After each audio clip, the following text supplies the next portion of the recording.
Welcome to Ode to Games. My name's Logan Plant, joined by Kevin Moline. How's it going, Kev? Doing well. We've got a Nintendo Direct to talk about. It's exciting. We do. First time in a while, especially a Yeah, full-length direct. yeah, very long time. Also here to talk about it with us is Zach Ross. What's up, Zach? Hi, I thought you forgot about me for a sec. I got a little No, sad. of course, I You're would still never here. forget about you, Zach. That's good. So it is the first general full-length Nintendo Direct since September of 2019, nearly a year and a half ago for those of you keeping track at home.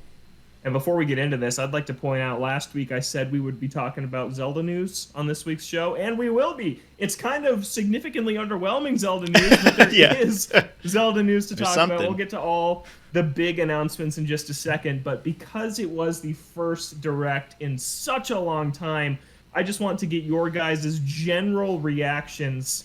What did you think overall of this presentation? Kevin, we'll start with you. I thought it was solid.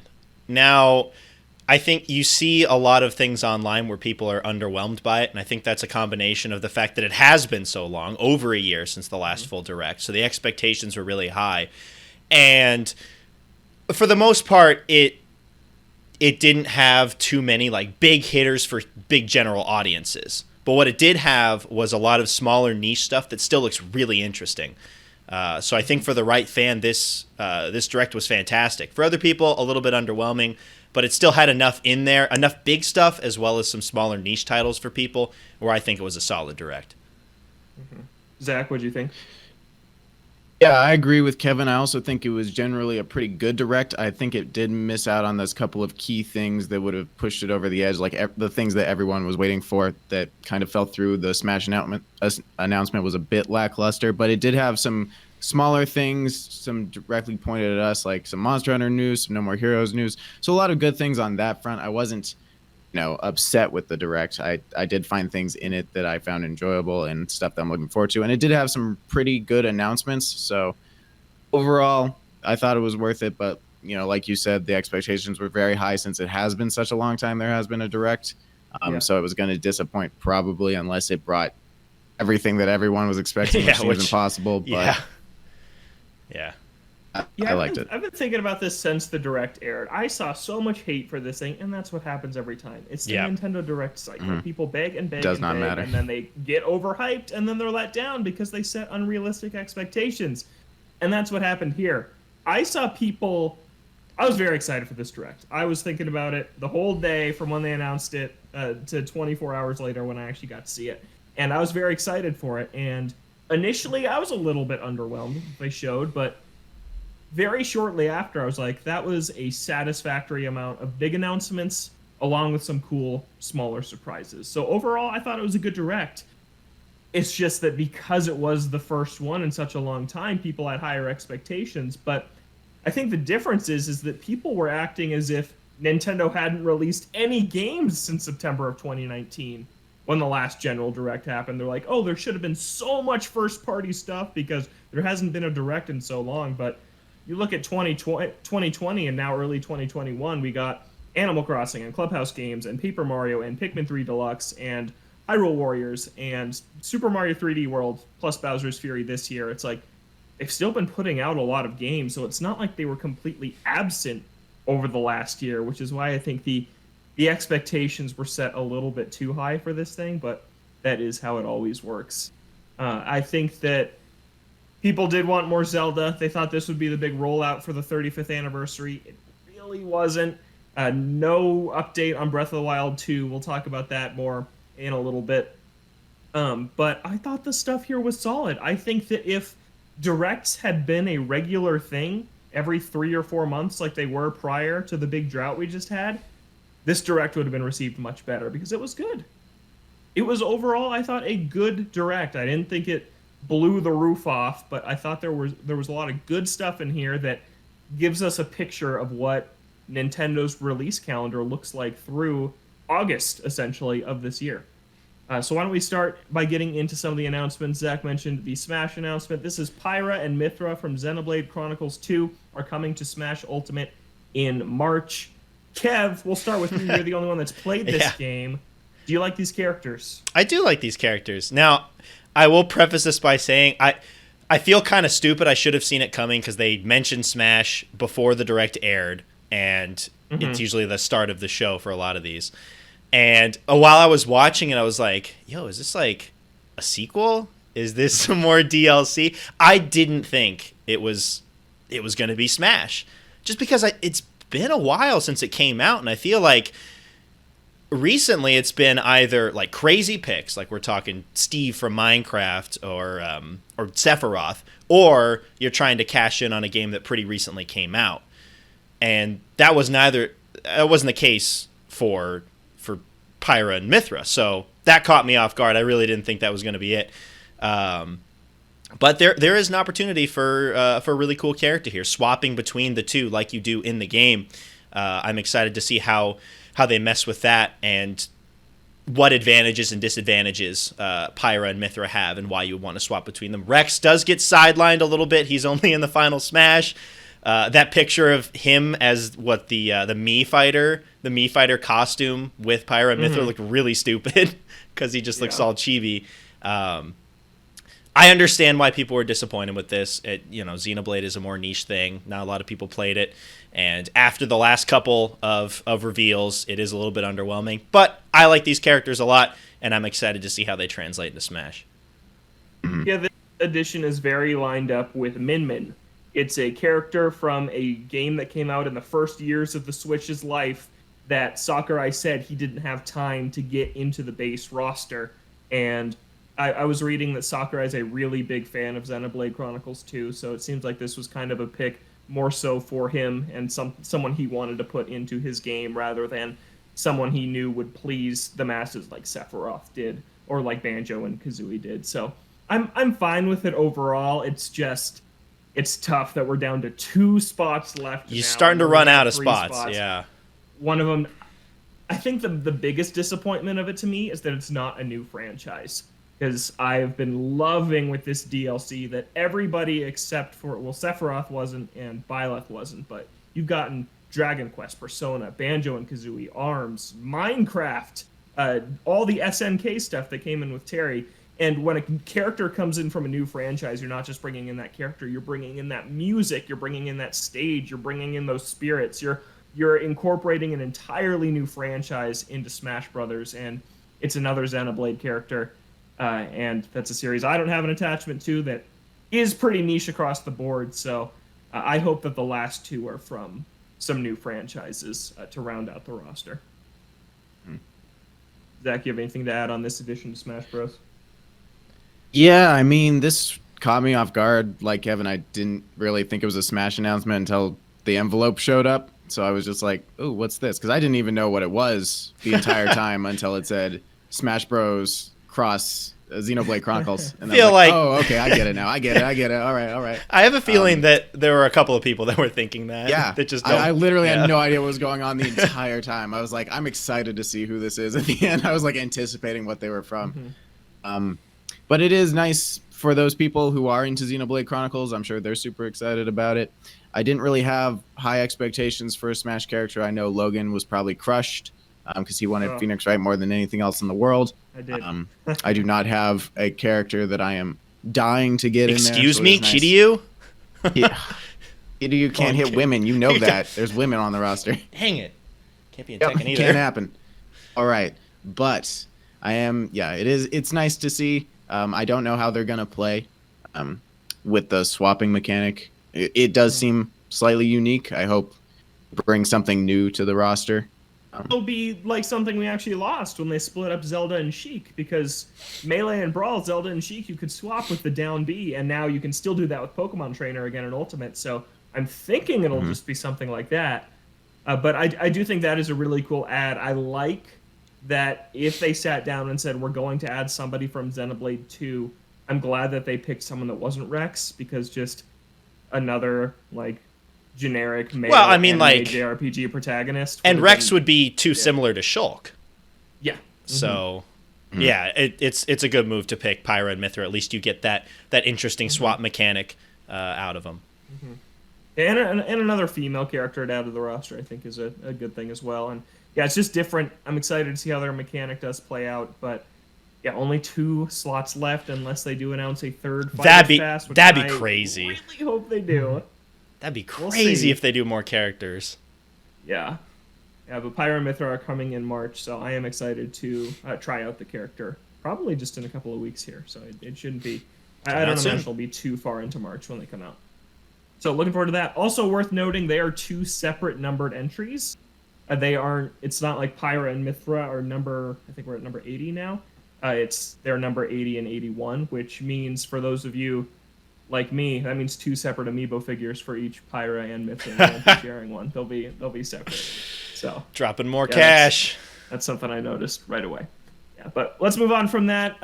We're gonna not go in order of the direct. We're gonna hit the biggest things first, and next I actually want to jump straight to the end, which was a huge surprise: the announcement of Splatoon 3 not coming until 2022. I don't know if I made the prediction on this show, but I went on Nintendo Voice Chat for IGN, and I predicted that there would be a spin-off Splatoon game this year. Close. And it was looking so good through the first half of that trailer. And now it's a true sequel coming next year. But Splatoon 3 got some Mad Max vibes from that trailer. It's in this like oasis, chaotic wasteland. It looks pretty neat. Zach, your thoughts on Splatoon 3? No, you're not a big Splatoon guy. Yeah, no, I haven't had a lot of experience with the Splatoon franchise. I did play a little bit of it back in the day with a friend of mine. Wasn't a huge fan of it. Just chose Paint Roller and kind of just went crazy on a couple of matches. That's the extent of my knowledge of Splatoon. It is good that this Direct had one of those big announcements. This was the huge announcement for the Direct, so it's nice that it was able to lean back on that one. 2022 is a long ways away, so people are going to have to wait for it, unfortunately, but this was probably pretty exciting for a lot of people, I assume, Logan especially. And Kevin, I think you're a big Splatoon guy too. I like Splatoon 2, yeah. Yeah, Splatoon 2 was Kevin? a good time. Cool announcement, although I feel like because it's so far off, 2022, we don't know when in 2022, they didn't really show a whole lot. So it still remains to be seen what all new stuff they bring to the table with Splatoon 3. You did see the desert area, but then they went to a city like in the previous games. There was like a little bit of in-game where they were like shooting out of like what looks like a new area and like shooting out into the map as it looked a little bit different. Which is really cool.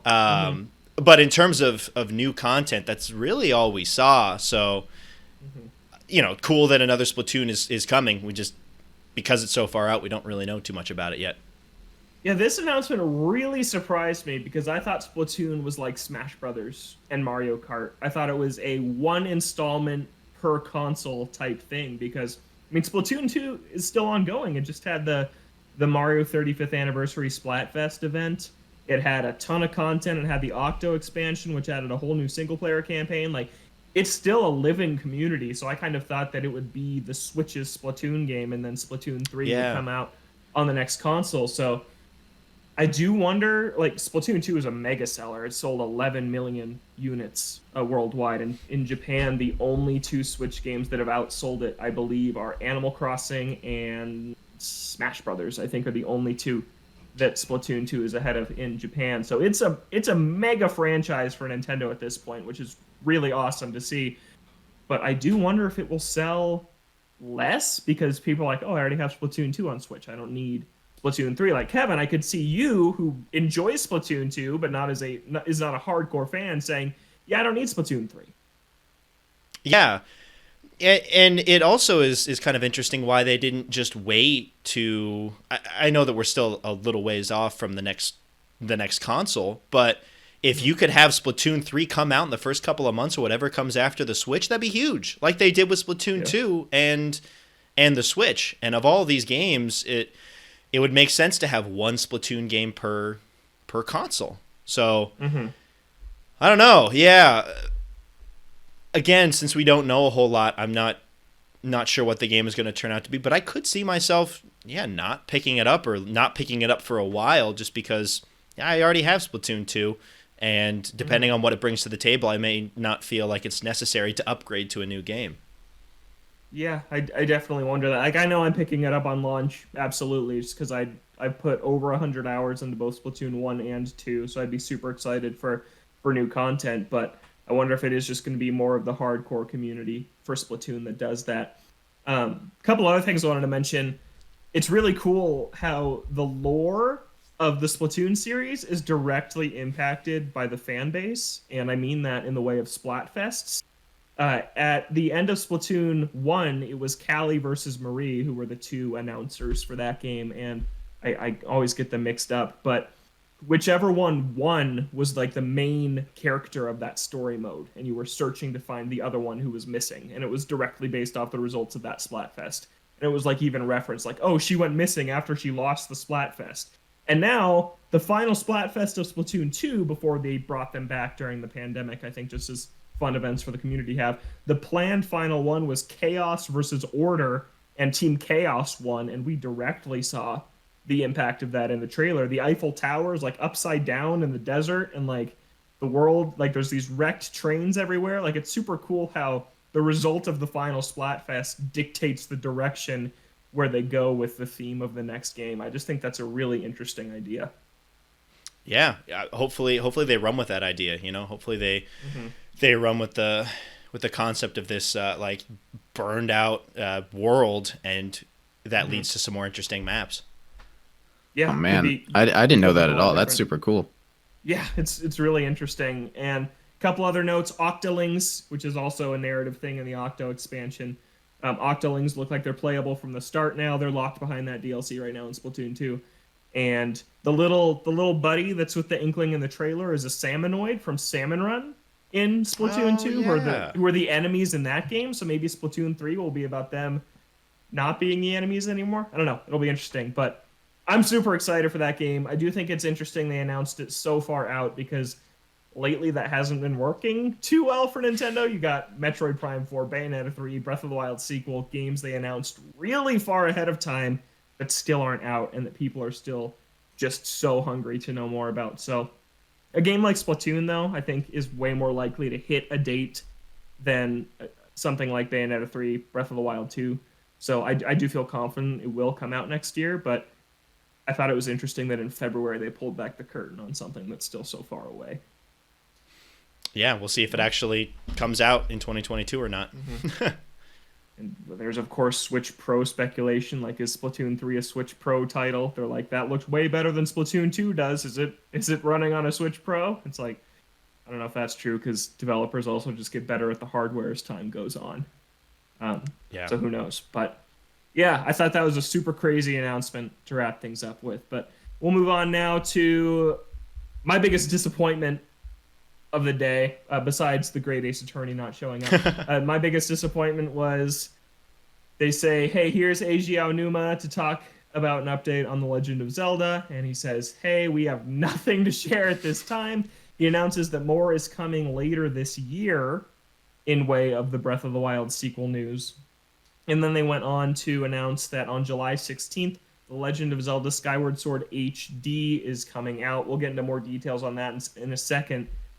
Does it worry you guys that we didn't see anything on Breath of the Wild again in this direct? Yeah, I mean, the fact that they said that there won't even be news until later this year makes me think that this game's getting pushed out at least until the end of 2022. So I think that there's definitely going to be a wait, and it does suck, especially since this was the most anticipated thing for the direct, was Breath of the Wild 2 news. So I know a lot of people are disappointed on that front. I think it was cool that I said the one Zelda game that I want to replay the most is Skyward Sword, and then they're like, "Here you go, Zach. This is for you." And I'm like, "All right, thanks." That it's actually not that $60. Oh, good. I get a chance to, but I don't know. I like the motion controls. I didn't really mind them, so maybe it's just a game for me where I can fly around on my bird and eat pumpkin soup. I don't remember. But I had a good time, so I'm excited to see if it's still a good game in my mind after having played many more Zeldas since then. So that might actually shine a different light on it now that I've played some pretty solid Zelda games. But overall, not super upset about the Breath of the Wild 2 news. I was definitely looking forward to it, but I wasn't getting my hopes super up because I wasn't really expecting it all that much. I know a lot of people were, so that sucks. The Skyward Sword news is good and bad. I want to replay it. Happy to do it on my Switch. The price tag, it's a little iffy on me. But I was hoping for more. In terms of Breath of the Wild 2, I don't think this necessarily means end of 2022. I think that they knew they were going to release Skyward Sword this summer. So if they pull the curtain back on Breath of the Wild 2 right now, who's going to buy Skyward Sword HD? If you know that Breath of the Wild 2 is like coming out within a year, I think that the sales for that go down. So if I had to guess, I think that Breath of the Wild 2 is a spring 2022 game. I think that we'll hear more about it this fall, and I think it will come out in spring. And maybe that sets up a repeat of the big three from 2017. Zelda in the spring, Splatoon in the summer, and some sort of 3D Mario game in the fall. That could happen, yeah. Yeah, I think that could really realistically happen. That's a year and a half after Bowser's Fury in 3D World. I think that's good distance to give that game the light of day, but I'd love if that triple threat came back 5 years later in 2022. God, how's that 5 years ago? I know. Yeah, it's crazy. Oh, it's going to be 5 years if that happens. Yeah. Not 5 years yet, but we're getting there. Almost, we're rapidly approaching the 4-year anniversary of the Switch and Breath of the Wild. Yeah, that's wild still to me. Kinda wild. That's crazy. Yeah, because let's see, this fall, the Switch will have lived as long as the Wii U did, which is hilarious. Yeah, and the fact that the Switch Lite has passed it in sales, basically. Yeah, Kev, are you concerned at all about Breath of the Wild 2, or do you think that they're just wanting to focus on the Skyward Sword port right now? I mean, I think what this means is that this game is most likely not coming out this year. Yeah, because I was thinking that it was going to be coming out by the end of the year, probably in the fall or winter, squeaking in at the end of the year. But with you've got Skyward Sword and what everyone expects, Twilight Princess and Wind Waker to make their way over there, it would make more sense to try and push Breath of the Wild 2 out a little bit, give those games a little bit more room to breathe, give Breath of the Wild 2 more time in the oven, and then bring it out in the spring. Mm-hmm. Yeah, which I think is fine. I think that if it's not until next fall, like 2 falls from now, that is a hefty wait from when they first announced it, and we know very little. But Breath of the Wild was announced in 2014 and didn't come out until 2017.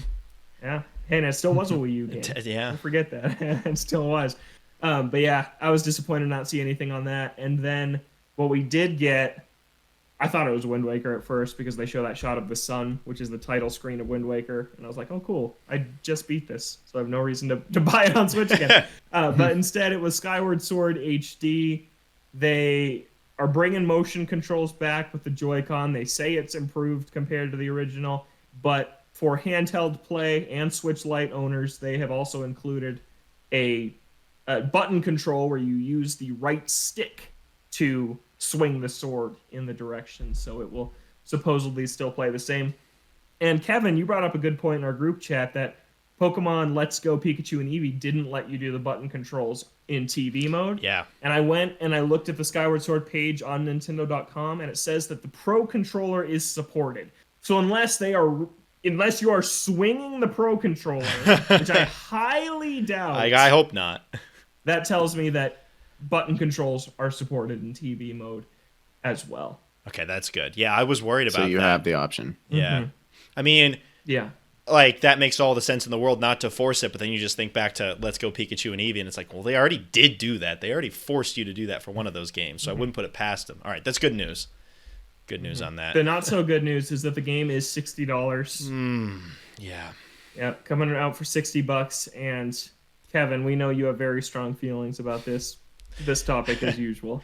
Well, there's another game that we're going to get to a little bit later that I think is even more egregious than this one, that kind of brings out memories of Donkey Kong Country Tropical Freeze. I don't know. I think this one looks even worse after the Mario 3D Collection came out, which people were already ragging on for being too expensive for what it offered, with 3 games and not much in the way of side content as an anniversary collection. Well, Super Mario Galaxy was released in the same generation as Skyward Sword. Yes, a few years earlier, but within a 4-year span, about 2007 to 2011. Yeah. And the fact that that was the equivalent of $20 on a collection that people thought was too expensive, and then you bring this game out that, besides having the new control scheme, which is great, and up-resed in textures for HD, and it runs at 60 frames per second. Runs at 60 frames per look second. Really nice for that. Game. There's no new content or anything. There's just not. So for $60, after the Mario 3D collection came out with very little in the way added beyond the new controls, and then everything else that should come with a port like this, better visuals for being an HD game, for bringing it from 10 years ago, it's just frustrating to see this at the $60 price tag. But for Nintendo, you've got to expect it. Yeah, I don't think we should really even be surprised anymore. So I wasn't surprised when I saw the $60 at all. I was disappointed because it means I'm not going to buy it. If this thing was $40, I was going to pick it up. But 60, I can't justify that when there's so much else to play. So, oh well. I mean, this is their strategy. They figure that they can get enough people to pick it up. And Skyward Sword actually didn't sell that well. No, it sold pretty poorly. 3.5 million units. It was just when people were so over the standard definition of the Wii, it did not sell well. So, and it's new life. I think a lot of people will be playing it for the first time, and maybe they don't have a problem picking it up for 60. But I do want to say, I don't think that the Mario... I do wish that it was Wind Waker, Twilight Princess, and Skyward Sword. That'd be HD. insane. Yep. They wouldn't do it. They wouldn't do it, amazing. though, because Nintendo wouldn't do that. But I will say that Skyward Sword probably takes longer to finish than 64, Sunshine, and Galaxy combined. So I will Is say that because of the bloat, though? Oh yeah, well I'm the quality. I'm not arguing the quality of the game right now, but that game's longer than those 3 Mario games combined, so I don't think the Galaxy to Skyward Sword collection or Skyward Sword comparison's necessarily fair. Because if they sold Galaxy alone for 60, that's way more disgusting than Skyward Sword, just because of the length of game. I guess I feel like with Nintendo, I wouldn't even put it past them to do that. Like before that collection came out, who knows, man? They'll price anything at $60. Again, I just look at other companies, and I know that they all operate in wildly different ways. But just as, and this is not a one-to-one comparison, but just looking at, you've got the Mass Effect trilogy coming out, 3 games from that exact same generation for $60, coming back with all the extra content, and then you've got one Zelda game with beyond a new control scheme and upgraded visuals, nothing else for the same price tag. Again, it's not a one-to-one comparison. Nintendo does this all the time, but it continuously frustrates me. Yeah, if it was full... I think we've talked about how remakes feel different than just remasters. Like, Link's Awakening, that was a completely rebuilt game. I was fine with that at $60, but this is just like... The side-by-side shots of Skyward Sword HD to the original don't even look that different. So, yeah, I think... Plus, apart from the pricing, which I kind of want to move on from, because it's just established that's what they do at this point, Skyward Sword's like the worst 3D Zelda game. Sorry, Zach. It is. It's just not very good. Not offended by that. Compared to the other ones. You used to call out your favorite Zelda. I remember that back in the day. I don't know if that's true. And that was the only one I played, or after that? I don't remember at this point, but... Ocarina of Time, Majora's Mask, Twilight Princess, Wind Waker, Breath of the Wild, all of those games are better than this one, and you have those Wii U ports sitting right there that so many people would have rather seen. So I thought this was a really disappointing rollout for the 35th anniversary of Zelda, especially after what they just did for Mario. So I hope there's more to come later in the year, because if it's just Skyward Sword and then Breath of the Wild news eventually, that's nothing compared to what they did for Mario for his 35th anniversary celebration. And that's just what they did on the Wii U for Zelda, not even necessarily for an anniversary. Maybe it was. I wasn't there for it, but yeah. Yeah, and just going back to the price and the fact that this is like the black sheep of the series, price that thing at $40. I think a lot more people are going to be willing to give it a shot despite what they've heard. But I think a lot of people are going to stay away from it just because from what they've heard in the past of it just being very underwhelming for a Zelda game. I would like them to go in and make some tweaks. I doubt they will, But if they came back and were like, hey, we made Fi a lot less chatty. She doesn't tell you when your Joy-Con batteries are low. She doesn't When your Joy-Cons are drifting. hold your hand and tell you exactly where to go all the time anymore. Just little things like that would make this experience a lot better. But I doubt they're going to do all that. I think it's just the new controls, and amiibo support of some kind is coming too. It's on their website, is that? But yeah, I was underwhelmed with this announcement. And yeah, we'll see how it does. The worst selling 3D Zelda game is getting new life, where I'm sure it'll do well. But it's on the Switch, so it's got to do at least better than what it did on the Wii. Will it be like? Will it sell gangbusters? I honestly don't think so, but it's gonna sell better than its original form. 5 million, maybe. I was just gonna throw out 5 million as my guess too. Yeah. Yeah, people are hungry for Zelda though, so we could see it do better than that. Yeah, but let's move on to, I think one of the highlights of this event is Mario Golf Super Rush is coming out on June 25th. It is developed by Camelot. That's who's been ushering the Mario Sports franchise for quite some time. And this game looked really great. It showed off just the standard golf mode. It showed off a story mode where you play as a Mii, and there's RPG elements that they showed. And then it showed speed golf, which looks like a really fun, fast-paced multiplayer mode as well. So really cool showing for a new Mario Golf game. I think I saw this prediction floating around. People were hoping for Mario Golf, and they got it. So we all love Golf Story on Switch. I think this was a welcome announcement. Even though, Kevin, I know you want strikers, you want sluggers. When do you think of golf coming back? Yeah, when I saw golf come back, I'm like, where is strikers and where is baseball? I want both of those back more than this. But the new things that they're bringing to the table look really intriguing. The speed golf I think is the most interesting out of everything. It's like perfectly up Mario's alley of just trying to like not necessarily platform, but just like jump and get your way to the ball and try and go as fast as you can. I think that's going to be a lot of fun. And the story mode, after what happened with Aces, I feel like they did the exact same thing with Aces that they did here. Maybe not as heavy, but still, they brought it in, and they were bringing it in as, oh, you've been asking for this, and we're delivering, and then they didn't really deliver. And I feel like they're doing the exact same thing again here.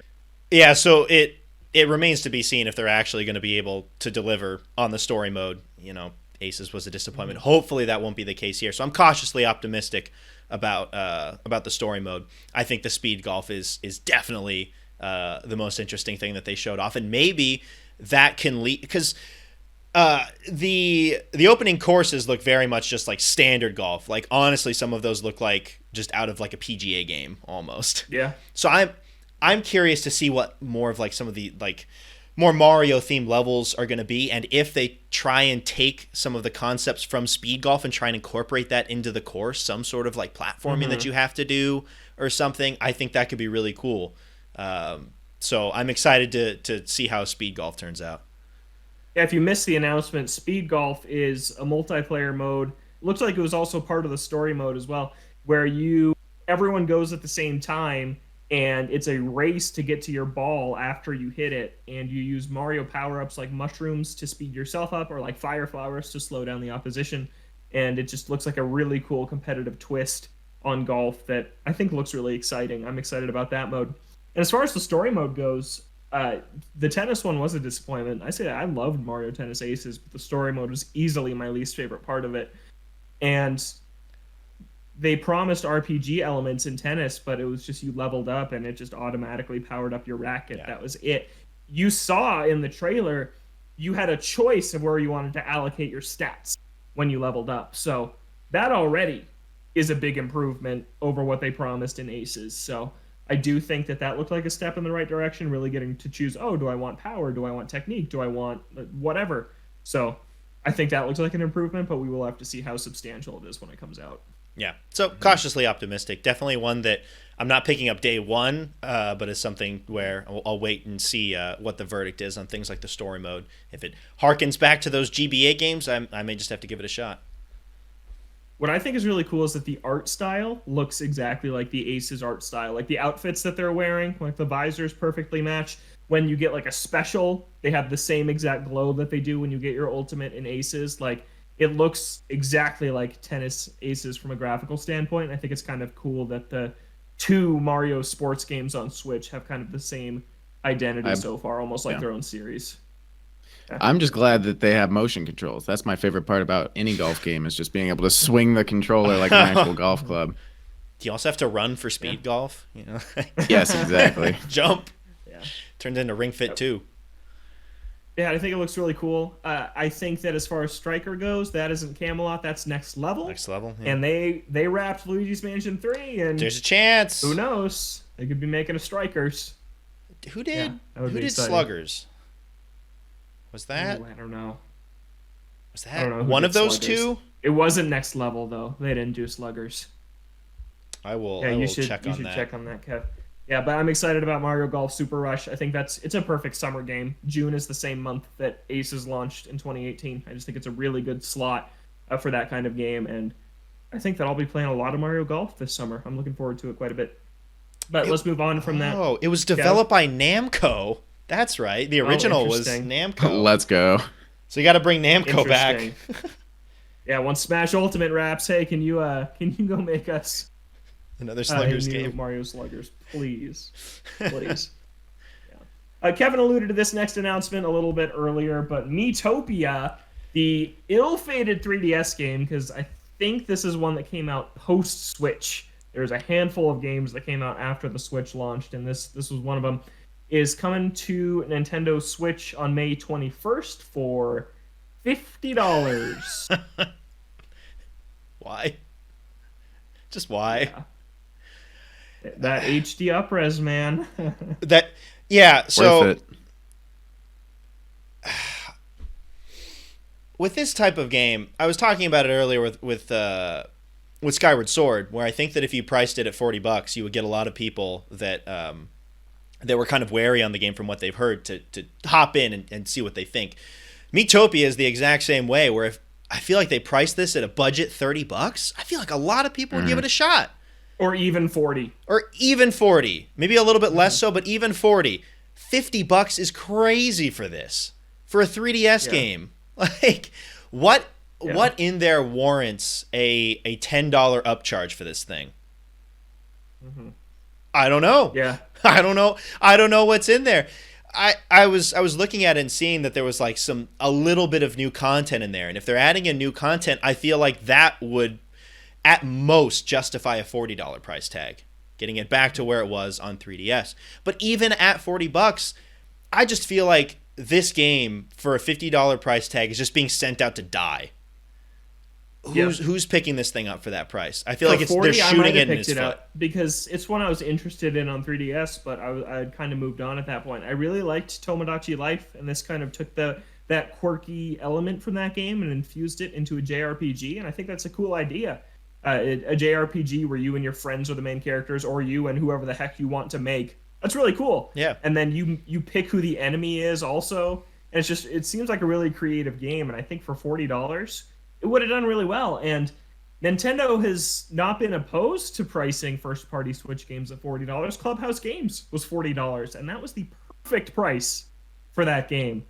And I think it would be the perfect price for this game as well. But yeah, 50 was surprising. And then some retailers listed it for 60. People were losing their minds, including me. I was like, there's no way. You can't price this thing at 60. Yeah.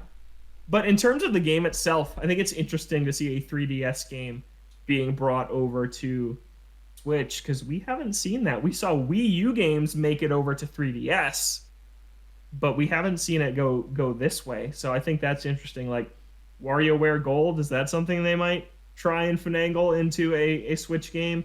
Just these other late 3DS titles that didn't do so well. It's a really interesting move. Yeah, and interesting to pick Miitopia of all things. Just a game. Yeah, I'm sure that they want to like bring it back to try and recoup some costs if it didn't sell well, because the Switch was already out. But at the same time, I feel like it probably would have been a safer bet to go back to a 3DS game that did sell well that people want to see come back. Like a Link Between Worlds in HD for like Zelda's 35th Worlds. anniversary. You know, you got Kid Icarus on there that people really want. Really want What'd to you say, change. Kev? What game? Kid Icarus.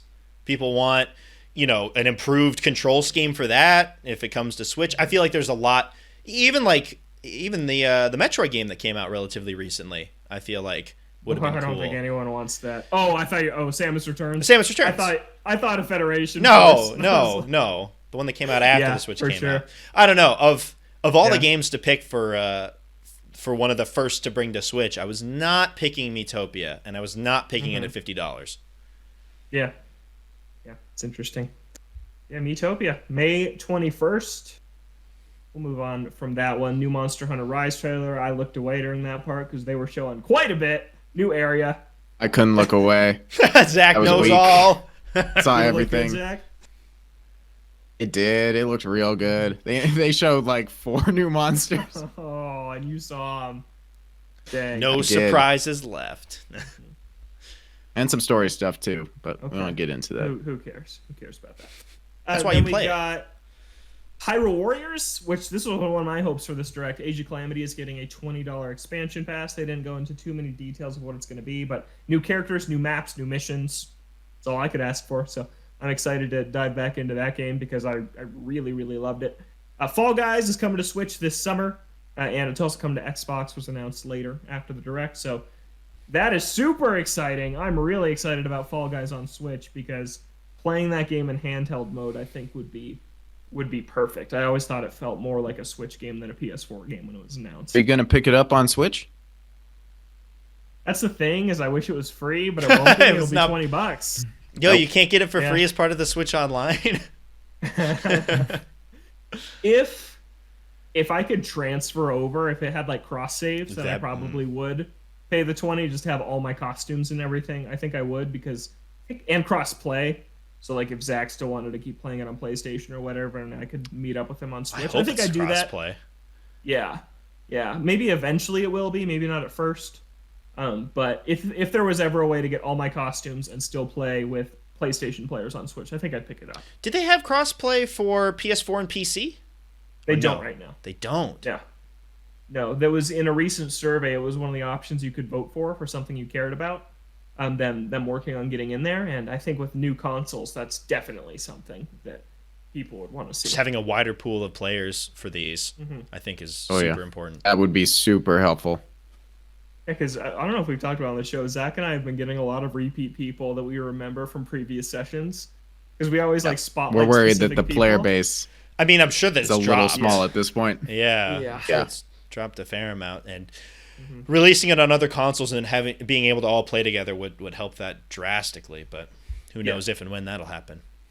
Yeah, hopefully it comes to Game Pass. I think that's a big thing too. That would be huge. Game Pass drop, that would be awesome. But yeah, I was excited to see it coming to Switch this summer. I think it was probably a year exclusive with PlayStation, if I had to guess. So probably August is when you'll see that come to Switch and Xbox. But that was a cool one. Project Triangle Strategy is the next what a name. HD 2D working RPG title. Square Enix. Yeah, but Octopath Traveler was working title, and it was the final title. Yeah, well, at the very least, I think Octopath Traveler rolled off the tongue a little bit better than Triangle Strategy. Triangle Strategy, I have no idea what that means or is in reference to. I hope they change that. It's reference to the Fire Emblem weapon triangle, which this game kind of adopts. Yeah. Horrible name. Okay. Yeah. I actually played this game. I played the demo. It's out now. It's a kind of a really early demo because this is a 2022 title, but it was cool. I thought it was going to be more like Fire Emblem than it was, where you move all of your units, like it's your turn, enemy turn, but it's actually individual units based on their speed. So you can have 2 your guys go, then a couple of the enemies go. But it was cool. That art style is just gorgeous. It's very similar looking to Octopath Traveler. Are they're in the same universe, right? Or I think tied? so. Yeah. Yeah, it's not a sequel. It's a successor. But I'm really excited about this one because I loved the world of Octopath and the music, and even the gameplay was great. But you guys know the grind was just disgusting. I played that game for 20 hours, and it was 20 phenomenal hours, and then beyond that was just not worth it. So in SRPG, there can't really be a grind. You sure as heck would hope not. So I'll probably play this game just to get back into that art style and that world because I loved Octopath, and just it's a game I'll never finish.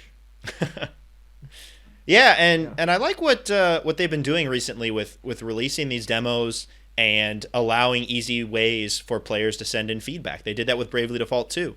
And I feel like that's a really good idea to have that demo out there, have people give it a shot, see what they like, and if there's certain things that maybe the devs missed that players noticed, then they send it in one of those surveys.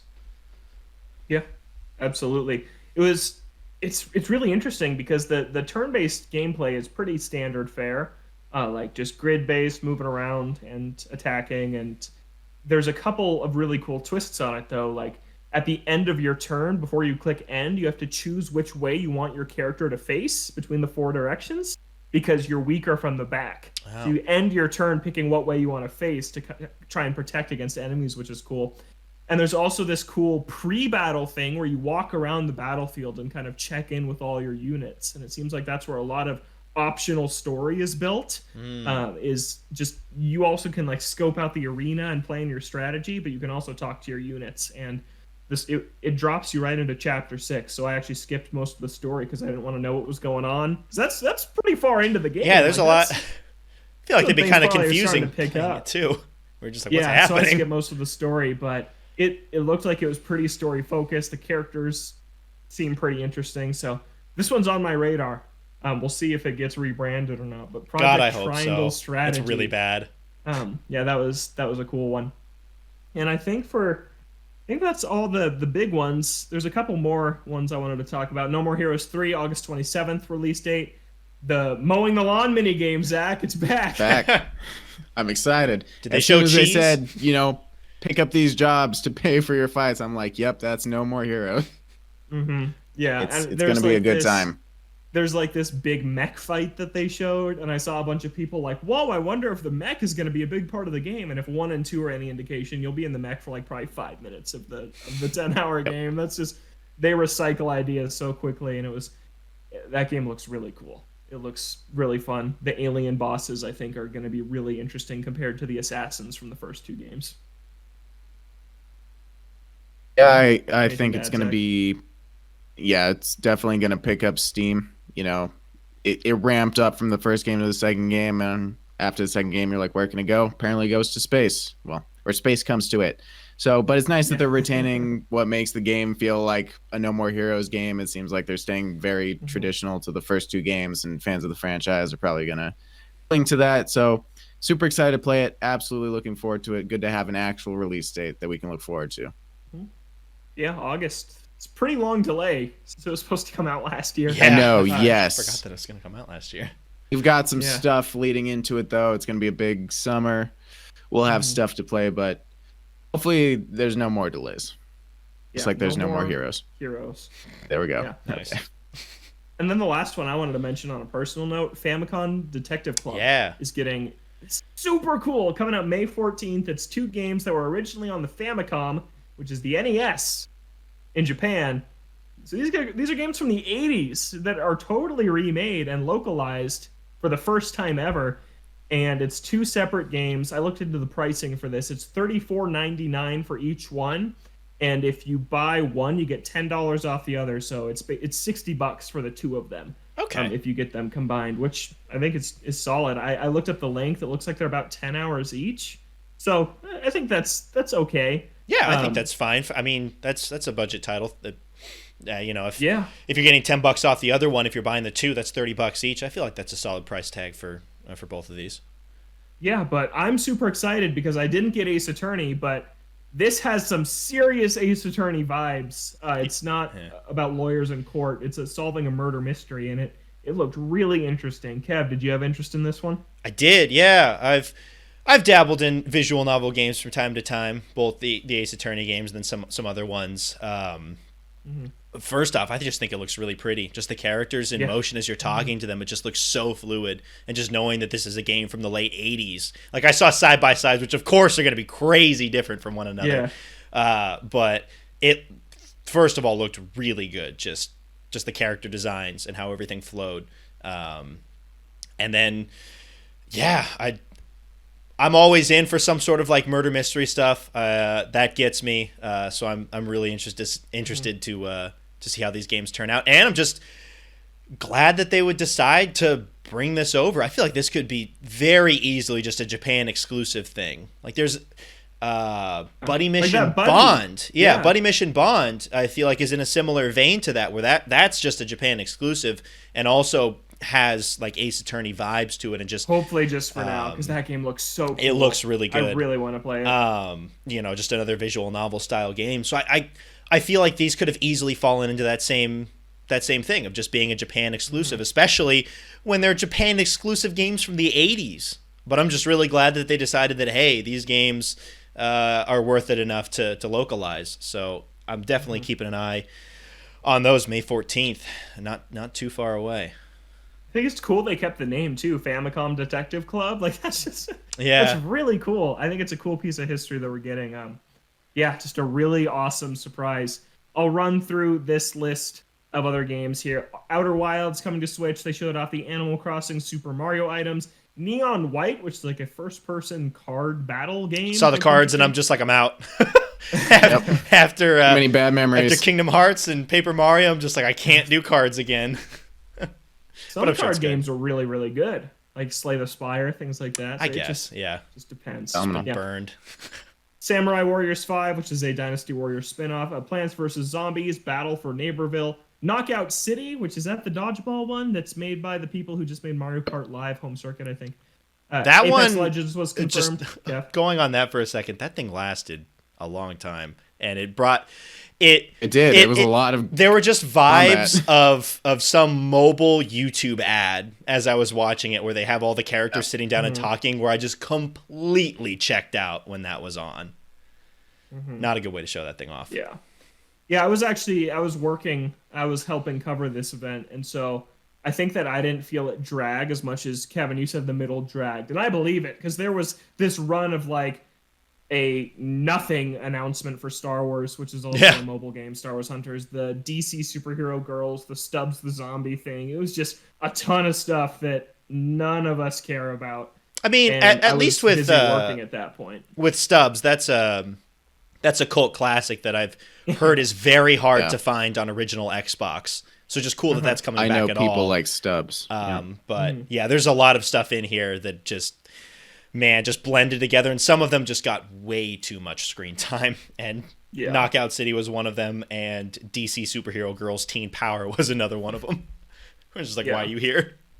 And I think that that's another reason this Direct was underwhelming to so many, was because it was 50 minutes long, and 20 of it I feel like you could have cut and still hit everything we talked about that was big. You're talking the Smash announcement, Zelda, Golf, Famicom Detective Club, No More Heroes, Triangle Strategy, Miitopia, take it or leave it, the Hyrule Warriors, the Monster Hunter Rise thing, Fall Guys, Outer Wilds, the Animal Crossing update, and Splatoon.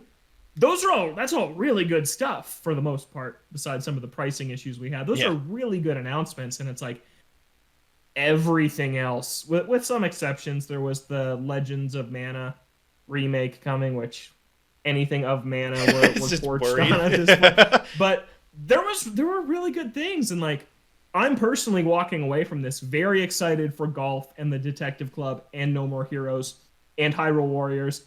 And I have my eye on Triangle Strategy and Fall Guys I love, and Monster Hunter I was already going to play for sure. So, like, there was a lot in here I'm excited for. I think all of us can pull a couple things from this thing that we're pretty hyped for, which is, I think, all you can really ask for any presentation like this. Yeah, I feel like you look at some of that middle part, and if you had one big third-party game or maybe two, boom, you got a partner showcase with all this crap, and then you've got, like, maybe two big games at the beginning and the end. At least that's how they've been doing some of the partner showcases in the past. That's kind of that's the vibes that I was getting in the middle part of the show. Was just like, this is a kind of crappy partner showcase in the middle, sandwiched between a bunch of solid announcements. Yeah, I thought it was pretty solid overall. I do want to wrap up here real quick. Forgot to mention the Monster Hunter Switch and Pro Controller are coming out in the United States, so Kevin no longer has to be our mule to get the Pro Controllers to the US, but that's a cool announcement also. But looking at Nintendo's release calendar for this year, you've got a major game coming to Switch pretty much every month from now through August that we know of. You have February was Mario, March is Monster Hunter Rise is the big thing, April, new Pokemon Snap, which didn't appear in this because I'm sure Pokemon is going to do their own thing here in a week or so. Yeah. In May, you have Miitopia and the Famicom stuff is what Nintendo's putting out. So a couple of smaller things, but they're still there in that month. June is Golf, July is Skyward Sword, and then August, No More Heroes is the big game. So you've got a big notable game every month, whether it's first party, just published by, or a third party game in the case of Rise. And then only a few more months left to fill. I'm sure November we'll see a mainline Pokemon game, probably another Zelda thing in October. So I think we have a pretty good picture of Nintendo's 2021 at this point. Yeah, with what they left out, especially for the series going through anniversaries, mainly Zelda and Pokemon, and what we didn't see yet, you're still hoping that they're going to be having Twilight Princess, Wind Waker, and hopefully the Diamond and Pearl remix coming out this year. And if those do hold true, that'll fill out probably a little bit more of the calendar year too.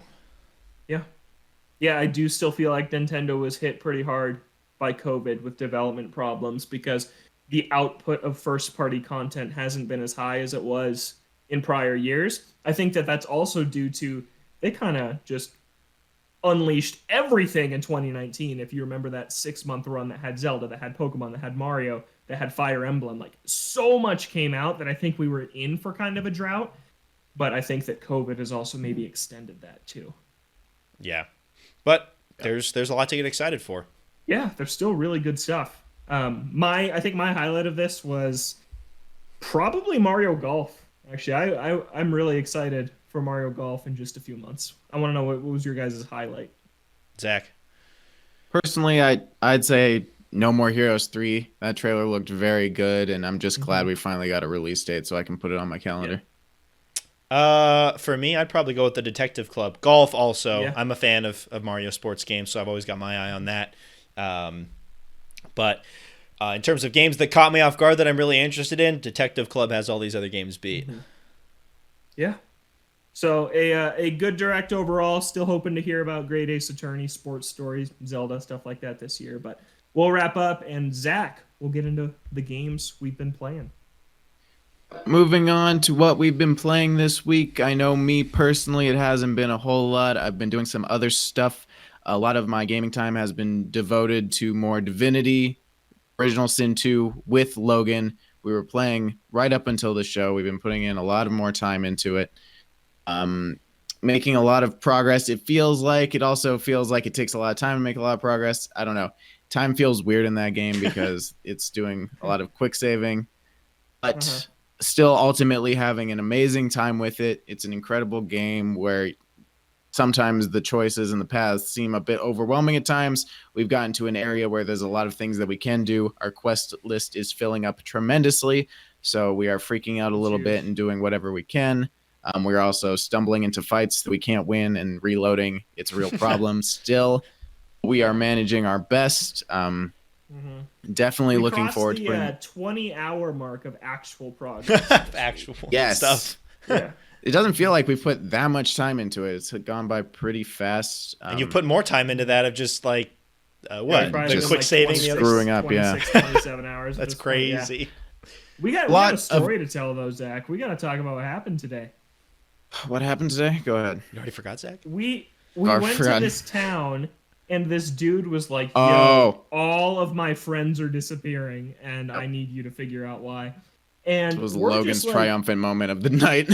It was. We're just dinking around this town. It's massive. There's like dozens and dozens of people to talk to, and probably like over 10 quests to pick up. And I go into this bar, and I go into the kitchen, and I talk to this woman, and I'm a lizard, by the way. We have 3 lizards and 1 human who is Phil Connors Jr. Oh my God. And I talked to this woman, and she's like, "Would you like a bowl of soup?" And I'm like, "Sure, I would." And she dumped it on my crotch. And then she said, like, "Your kind doesn't belong here, you slimy, scaly thing. Get out of here." And she's racist towards lizards. And I'm like, I'm not going to have that. So I initiate a fight with her, and we end up killing her. And then, get rid of her. After we slaughter her, Zach loots her body and finds a note that says that she was cooking all of that guy's friends, and they were eating them. So in this random happenstance, we killed the person we were searching for.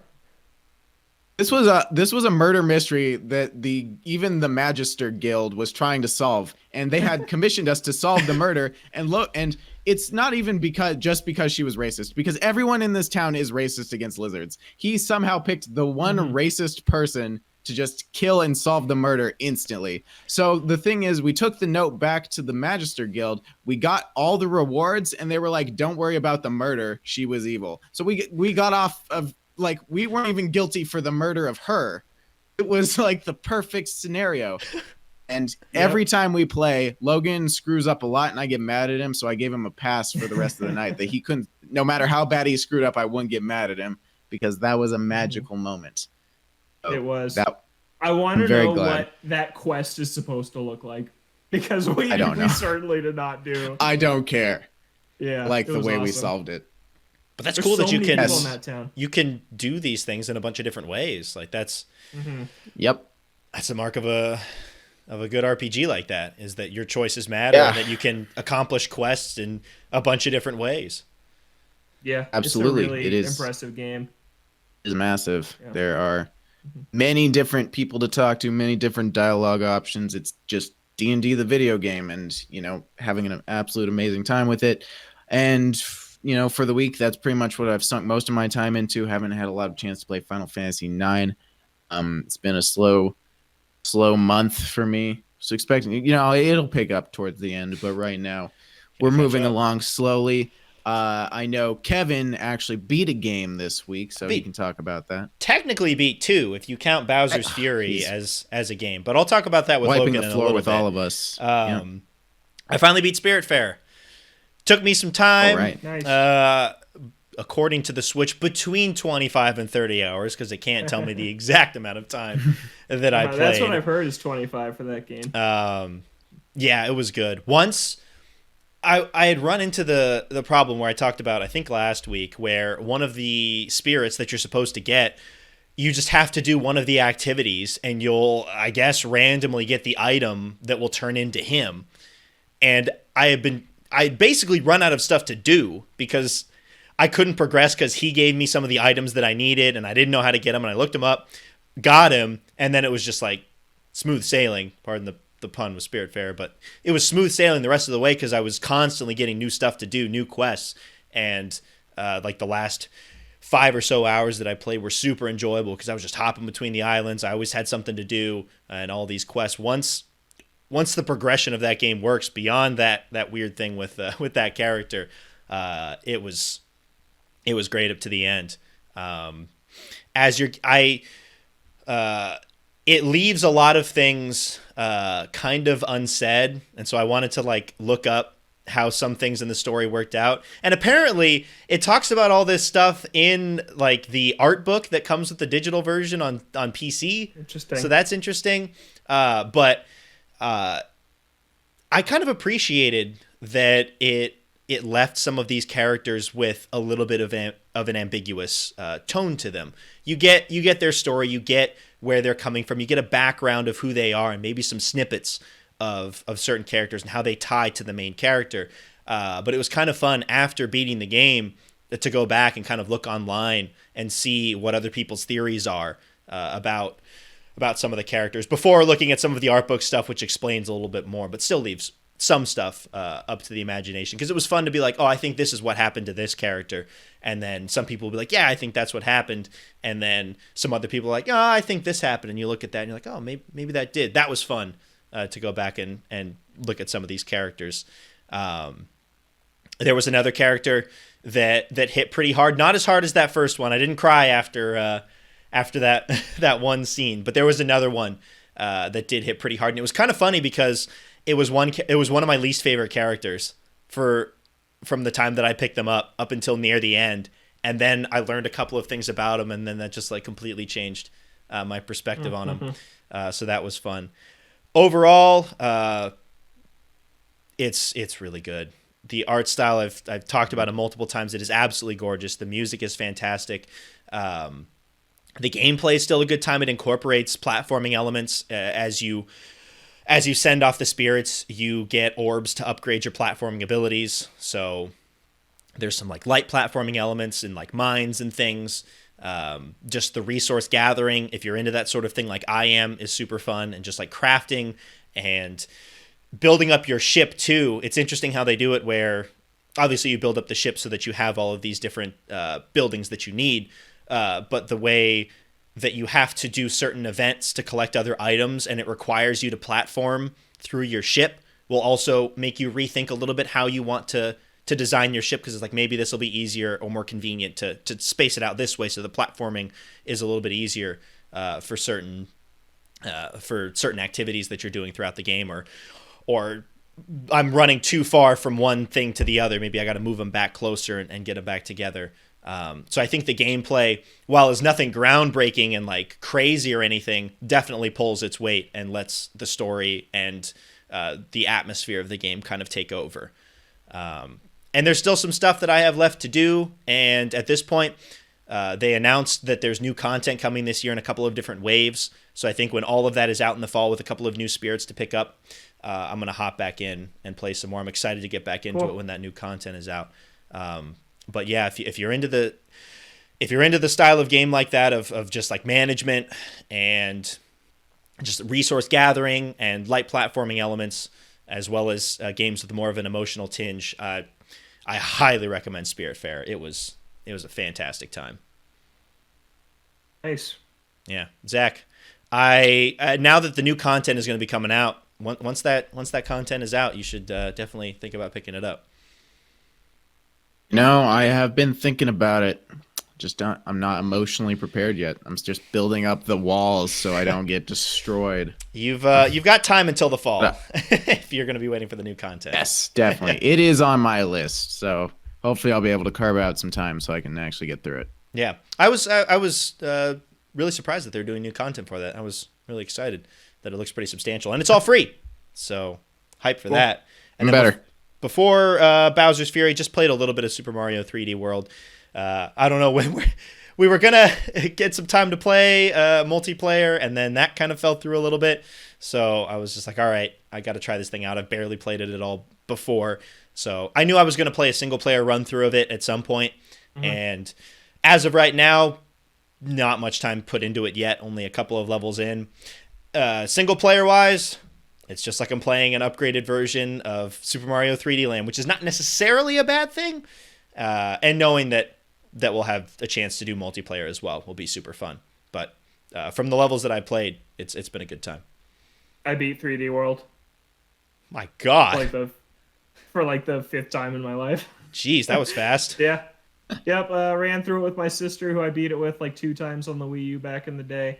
I also played it with my girlfriend, and yeah, it's so good.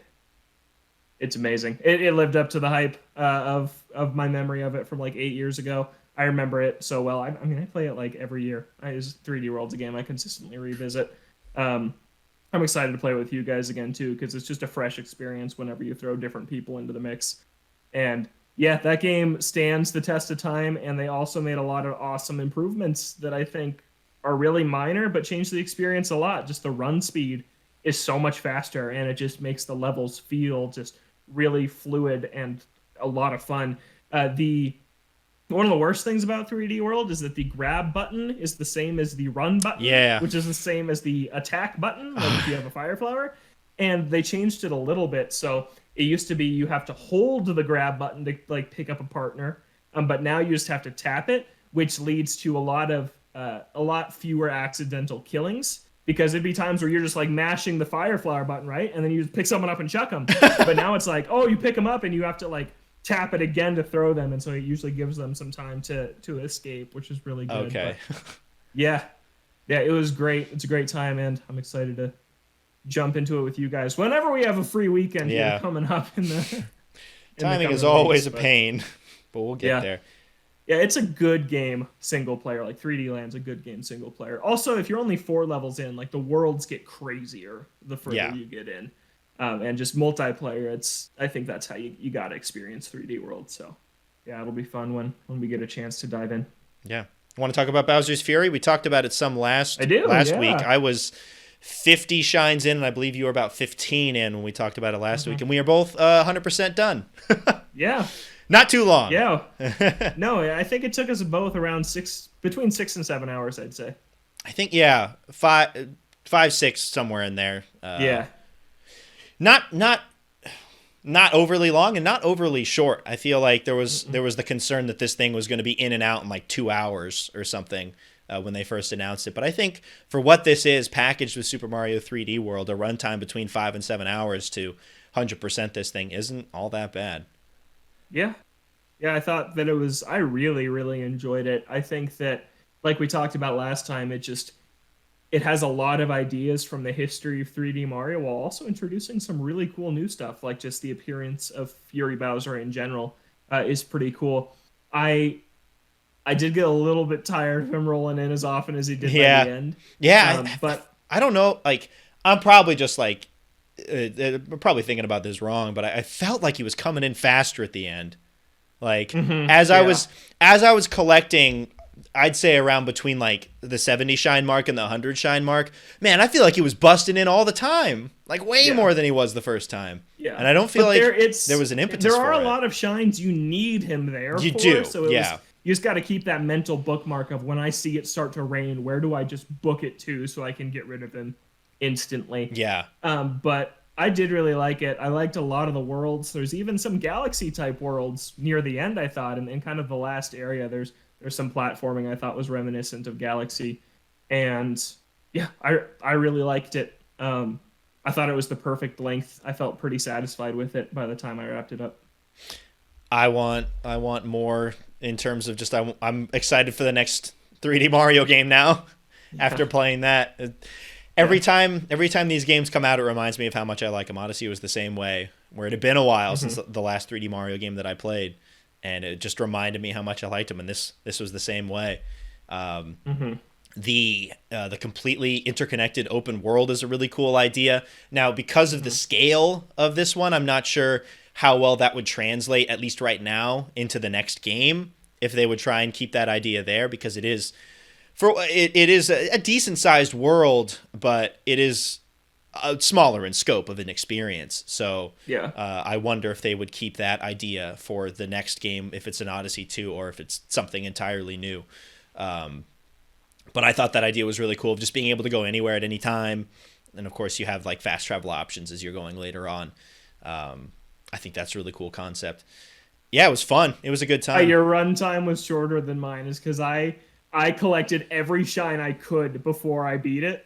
And then I went back to 100% and I'm like, oh my god, you get fast travel after that? That would have made it so much faster. Yeah. Yeah, I was wondering at the start, I was like, is there fast travel? And I was like, oh, there's not. Okay. And then it unlocked. I'm like, oh, thank God. Because then that would just be the thing of like, it starts to rain and I'm just like, time to fast travel. Yep, exactly. Because I'm just like, where do I have a shine that I need to get, whether or not it's a Bowser Fury block? I'm like, oh, gotta go here. And then boop, go over there. Yeah, for what it was, really good time. And what it really does is get me excited for the next 3D Mario, because there's a lot of really cool ideas in there. I do still think that the shines that they had, there was a couple that the amount of times you had to do a similar thing kind of overstayed its welcome a little bit. Like what one specifically? I'm wondering if we think the same one was repeated too much. Well, I think just the fact that there is the Fury block and the coins. It's the coins, right? Or what is the, because you have to collect the five coins, right? Fine with that, because that's kind of just like the red coins in any Mario game. So well, I didn't mind that one. It was just more the fact that I knew that they were going to be there in every single world, and so it was just like, okay, or in every single section. So it was like, okay. And then there's a section at the end where there are 5 shines tied to the exact same thing, and I didn't even know that was a thing for part of it. And then it was just like, boom. So that one was a little bit much. I didn't think it was as bad for I forget it. I don't even know his name. Just the water dude. Plessy. I liked his. They kept things different with the platforming there, where I didn't have too much of a problem with his sections, even though there was a lot. What stuck out to you? I didn't like the ones where you had to find a key and then take it back to the start of the level. Every world didn't do that, but I just didn't really like those ones. Yeah. I don't know why I didn't. Those So- ones didn't do it for me. There was a section near the end, one of the last ones, where you get a key. Did you go back through the level, or did you just find a I just shortcut? leaped. Okay, you did. I did too. Yeah. I was like, and it was close. I didn't make it the first time, and then I was like, I can do this. And just I had like, the Tanuki suit, so I could make it. I think I threw it. Like I got close and just like threw it onto the land. I'm like, there's no way I'm going back through this whole section with this thing. Yeah. The keys were a little much at times. But yeah, it was good. It was just fun to get new 3D Mario content. It's a really cool complement to 3D World, which is very different in its level design and gameplay style. So yeah, I really liked it, and I think this package is absolutely worth $60. We talk about no way am I paying $60 for Skyward Sword. This I was happy to. Substantial amount of new content, and it's quality. It's good. Yeah. Yeah. Of all the Wii U ports that have come, this is one of the shining examples of one that is worth that $60 price tag, because you've got the base game and you've got substantial amounts of solid new content, and they kind of appeal to different people. You've got the multiplayer aspect of Mario 3D World, and for the fans that want more of single player content, Bowser's Fury gives it to you. It caters to both crowds. Absolutely. Mm-hmm. Yeah. And 3D World, like, I already finished it, but I'm nowhere close to 100%ing it. Like, it was a solid length to beat, and now there's a ton of bonus worlds, and there's a ton to go back and collect that we missed, and it's just, like, there's a lot of content in this game. Get on the top of the flagpole with everybody? Is that what it is? Yeah, it's one of them. Yeah. That is. It was already bad enough in 3D Land of having to go back through it as Luigi and hit the top of the flagpole with every single one. Man, 4 characters. Now if you're playing multiplayer, if you've got 2 characters, is it only 1 character like the first player that counts? Nope. If everyone who hits the top counts. Okay, so you just got to get a group of 4 and get everybody to hit the top of that which flagpole. leads to, when the 3 of us were playing, me, my sister, and my girlfriend, it led to some really entertaining moments of, like, you got to prepare. Like, is everybody ready to go for the flagpole? Because we care about 100%ing it. But that was fun. Oh, also, I wanted to say, online was incredibly smooth. Kevin and I tested it after last week's show, and it was a little choppy. And I think that I'm going to chalk that up to the internet issues that Kevin has been having, because honestly, when we played online with my sister, it felt like it was local multiplayer in the same room. There were some points where the frames did dip a little bit and it was a little bit laggy, but I'd say 90% of the time it was buttery smooth as if it was local multiplayer. And as far as Nintendo games go, it is one of the smoothest online experiences I've had with them. Wow, okay. It was really impressive. Just how well it worked. Yeah. Well, and even considering, I'm assuming that it's my internet being weird. I got to figure that out. I don't know what I'm going to do there. But considering the fact that Scott Pilgrim was basically unplayable, and with that same internet, Mario 3D World was solid, not perfect, but solid. Leaves me excited for just the state of it in general, for the general person. Yeah, easy to hop in. The only thing is that whoever joins the lobby doesn't get to save the progress.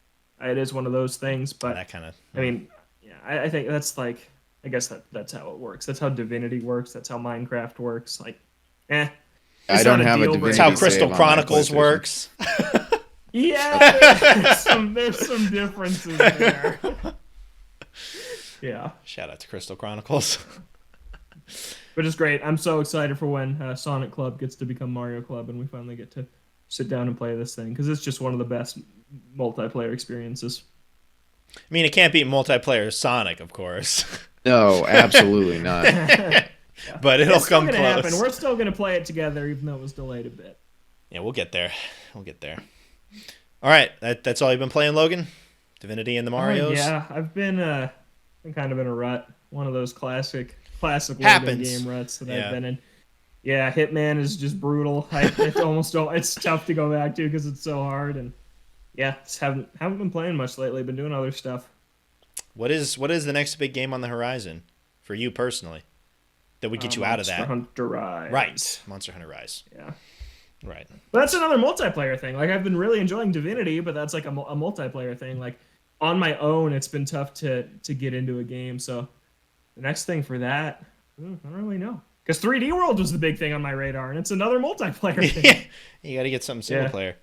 Maybe the Detective Yeah. Club will do it for you in May. Oh man, it's so far. It's so far. It'll be here before Yeah. you know it, man. May's going to be here in like a flash. Yeah, Yeah. for sure. All right. Any final thoughts before we wrap this thing up? It was fun to talk about a Nintendo Direct. Yeah, that was a throw. Yeah. Been a That was while. a real throwback. Mm-hmm. Yeah. Been a long time. Zach? I Oh, was just gonna say Splatoon 3 is super Did you have exciting. something to say? Splatoon 3. That's all. It is exciting for you specifically. Yeah. I just wanted to say that I haven't been playing a lot of games over the past couple weeks, and it's really slowing down my February. Yeah, and where's there's Red basically Dead? only one more show in February, so I will beat 2 games by the next show. Okay, so Final Fantasy and Red Dead Redemption 2 will be done by next week's show. Boy. Not Red Dead, that one is scrapped, but probably Final Fantasy and probably Castlevania 2. Okay. Nice. Come on, man. You beat The Witcher in like 2 days, right? And Red Dead 2. Okay, there I said it. Get Oh, Red boy. Dead done. We'll maybe Man. start. Unlikely. Dang. See, like, I would say that I'd be really surprised if you come back next week and say you beat Red Dead 2, but a part of me would kind of be like, Wouldn't. yeah, all right. That checks out. Makes sense. Uh-huh. If it hooks Zach, he's just there for just a week It's gone. straight. Where'd he go? So look forward to Zach's final thoughts on Red Dead 2 next week. Should be Yeah. should be a good show. Pressure's on you now, Zach. You gotta come through on that one. Good luck. Make a lot of promises. But that is going to do it for us on this week's episode of Ode to Games. We're here on Fridays on Apple Podcasts, Spotify, any other podcast streaming service that you may use. The audio version of the podcast is up on our website, same time as it is on Apple Podcasts and Spotify. So odegames.com, you can check it out there. If you want to catch the video version of the podcast, that is up on the YouTube page, Ode to Games. So if you're interested in that, you can find that there. We're on Twitter at Ode to Games. We're on Twitch, Ode to Games as well. We'll get there eventually. We'll do something with that eventually, but you gotta keep plugging it. You can send an email to odegamescast@gmail.com. For Logan and Zach, I'm Kevin. Thank you so much for listening, and we'll catch you next week.